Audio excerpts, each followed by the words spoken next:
Каждый имеет право на образование. Система образования сейчас рассчитана на обучение детей с русским языком родным.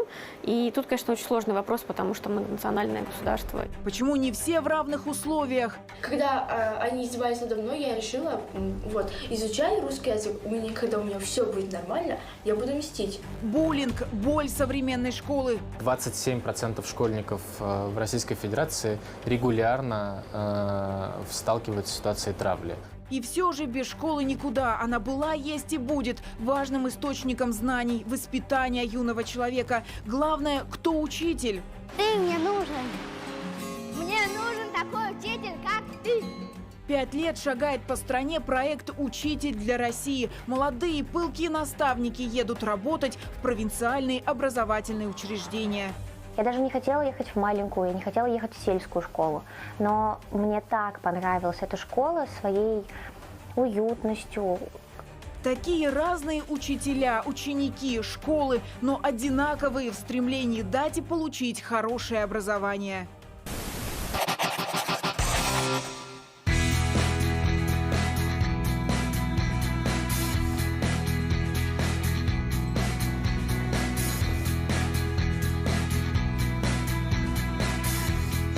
Еще год назад Муктасар жила в небольшом поселке в Киргизии без родителей. Ее воспитывала тетя, а сегодня она учится в кадетской школе в Москве и мечтает стать полицейским.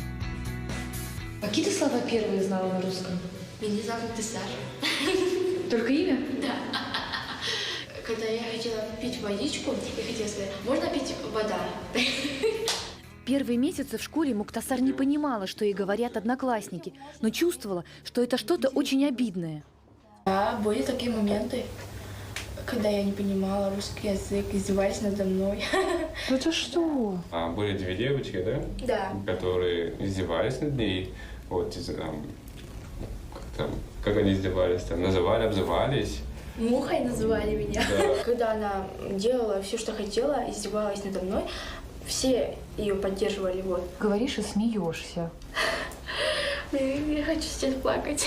Когда они издевались надо мной, я решила, изучая русский язык, когда у меня все будет нормально, я буду мстить. Передумала, не буду мстить, буду учиться, буду забыть. Забудешь? Забуду и буду хорошо учиться. Они, то есть, не только обзывались, а еще и дрались? Ну да, когда перед историей они меня били. Максат прекрасно помнит, что значит оказаться маленьким в другой стране. Он приехал в Москву, когда ему было 11, а до этого 7 лет жил с бабушкой и дедушкой в Киргизии. Родители были на заработках в России. Я по-русски знал пару слов. Здравствуйте, хорошо, как дела, с акцентом. А вы помните, было там страшно, что вы не понимаете? Конечно, было страшно. Конечно, были двойки, тройки. Особенно это большой психологический удар, когда ребенок отличник, приезжает сюда, он становится двоечником практически. Это трудно. А можете сказать, что это происходит с ребенком, когда он, получается, приходит в школу, и он правда не знает русского? И исследователи даже описывали кейсы, когда им, я не помню, по-моему, учителя им сами говорили, что они это называют год молчания. То есть первый учебный год ребенок может весь год, может не весь год, может 2 месяца, может полгода, но может целый год просто закрыться в ужасе и непонимании. А если еще учителя некомпетентны в этой ситуации и как-то начинают не так себя, скажем так, вести, не поддерживая, а наоборот говоря, что ты и русского не знаешь, ты уже глупый, ты это не знаешь, ты уже глупый. И тут просто есть несколько, опять же, моделей поведения педагога, потому что некоторые сидят и каждый день после уроков занимаются с детьми, и прямо правда им так хочется помочь. Такие, естественно, люди в огромном количестве есть. А есть кто-то, кто говорит, так он русского не знает, он какой идиот. У Максата 2 высших образования – инженер пищевой промышленности и управления. 6 лет назад он вместе с женой Азизой открыл свой центр. Специализируется на обучении русскому, английскому, немецкому и математике. Только в этом году у них 450 успешных историй. То есть тех, кто поступил в школу, сдал экзамен или устроился на работу, благодаря знанию русского языка. Почему-то для мигрантов важно показывать такую стену почета. Да, потому что они все смотрят на то, что какие достижения, потому что у них какое-то доверие есть. Самое первое, то, что мы получили, это конкурс инноваций образования, когда мы получили приз большой, то, что мы там, инновационный метод у нас есть. Муктасар и другие школьники приходят в клуб как на продленку после уроков. Максат помогает не только с домашним заданием, а еще как старший брат поддерживает подростков в непростом периоде их жизни. Мы сегодня по уроке образовали контрольная, вот, у меня здесь с собой тетрадь. Можно посмотреть? Да. Место. У тебя есть медали? Нет, у меня пока что они нет. Но у меня есть грамота по шахмат. Шахматы? Да. Ты умеешь шах? Хочешь? Да. А? Да. Давай получишь пятерку, наверное, да? По математике ты можешь получить медаль. Договорились? Давайте. Давай. Все. Вот. Так у нас есть просто... Как объяснить аксиомы, теорему ребенку? Аксиома – это то, что сказал папа. То, что не требует доказательства, просто аксиома – это есть аксиома. Вот. Теорема – это то, что нужно доказывать, это то, что сказала мама. Это смешно. Родители у Маши, так она просит ее теперь называть, очень много работают. Папа водит КамАЗ, а мама шьет больничные халаты. Уже год семья опять вместе, и это для Маши самое главное. Маша, скажи, а ты сколько без родителей, получается? Они здесь были на заработках, а ты там жила, да, в Киргизии? Да. А сколько времени? 4 года. Скучала? Да, очень сложно. Да. Когда моя мама уехала, мне было... Ну, я не знала ничего. Просто мой отец был рядом, из-за этого я ничего не чувствовала. А когда отец тоже уехал, с этого началось все. Начала скучать по ним,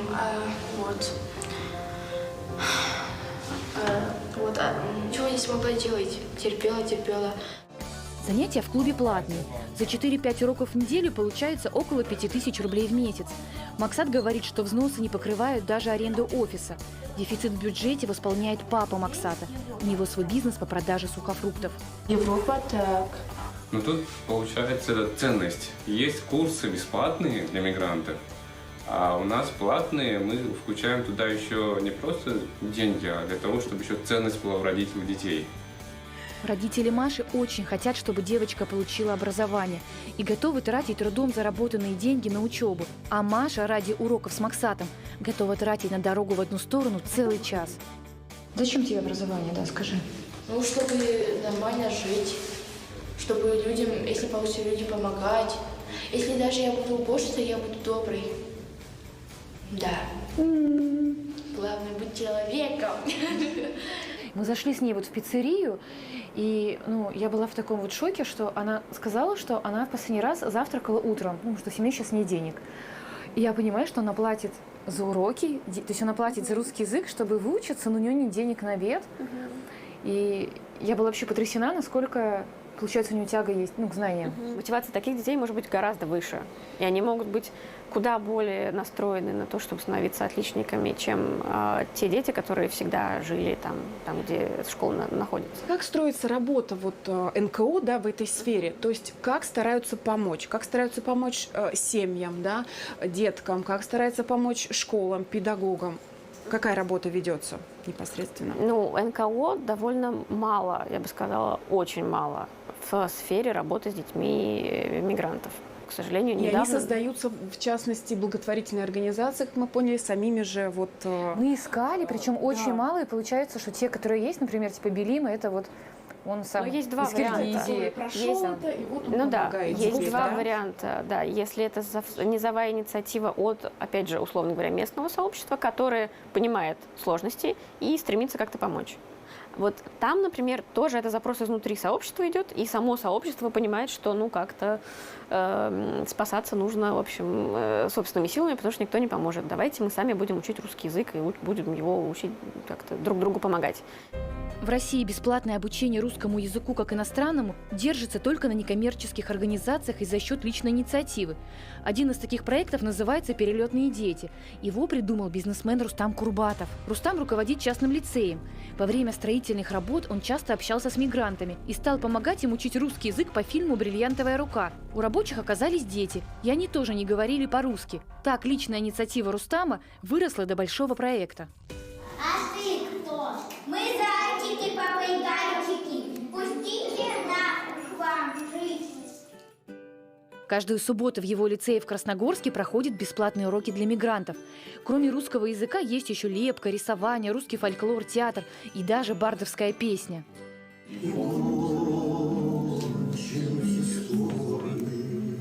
Тверская улица течет, куда не знаю. Все счеты кончено, и кончены все споры. Отлично. Тверская улица течет, куда не знает. Очень хорошо. Тверская. Тверская, да? Тверская, скажи. Тверская. Тверская, отлично. Для обучения русскому используют кубики и карточки. У меня есть. Ладно? Итак. У меня есть компьютер. У меня есть друг. Да, вот. Сейчас свой опыт Рустам передает учителям из общеобразовательных школ на специальных семинарах. Ирина Мурадовна в проекте «Перелетные дети» уже 4 года. Сегодня у нее дополнительный урок для первоклассников по русскому в обычной школе в Красногорске. Сейчас придут детки, но некоторых я сама заберу, и потом начнем заниматься. А из какой страны? Я не заостряю на это внимание, поэтому некоторых даже не знаю. Мне главное, чтобы они вот вместе все сидели, разговаривали, не стеснялись и общались. А из какой страны, по-моему, уже не имеет значения. Да, что сегодня в школе было интересного? Ничего. Ты мне рассказывала, Тар, про семью. Помнишь? Я рассказала про сестру, что она вредная чуть-чуть. Сестренка вредная, чуть-чуть хорошо. У меня 4 сестры. Все, моя семья добрая. А ты какой-нибудь язык еще знаешь? Только узбекский. Узбекский. Хорошо. Так, сейчас вы по очереди кидаете кубики. Ну, например, я вот сейчас кидаю кубики. Получилось они писать. Я должна сказать, они пишут и что-то еще добавить. Милана, положи это. И что-то еще добавить. Например, они пишут, ну что могут писать? Буквы. Они пишут буквы, да? Ну, я только начала работать в школе, у меня дети мигранты в классе, которые плохо говорят по-русски. Конечно, это проблема, потому что в классе, например, 30 человек, 32 человека, и им нужно уделять больше внимания, с ними надо больше разговаривать, больше проговаривать. За 45 минут и там русский язык один раз в день, это практически невозможно каждый день уделять им больше внимания. Получается, что они не брошенные, но им нужно больше времени на то, чтобы освоить материал. Поэтому это, конечно, да, проблематично. Но мы стараемся, у нас все стараются. А в чем получается именно ваша работа? Конкретно в одинаково разном. Да. То есть мы делаем в партнерстве с Министерством образования и науки Калужской области программу, по сути, повышения квалификации для педагогов. Каков масштаб вообще проблемы, темы вообще мигрантской, чтобы понимать.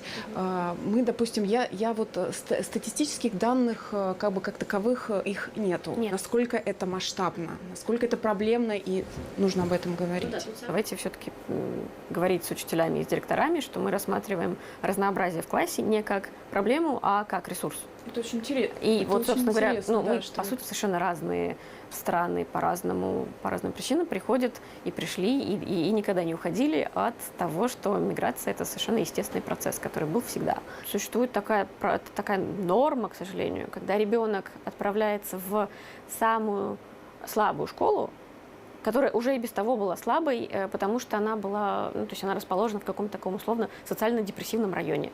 То есть школа и так была в сложном положении, а ей еще добавили веселой жизни. Поэтому в одной может быть 40% детей-мигрантов, во всех остальных может не быть и 5 человек на всю школу. И, собственно говоря, это как раз-таки случай того, как появился проект «Одинаково разные».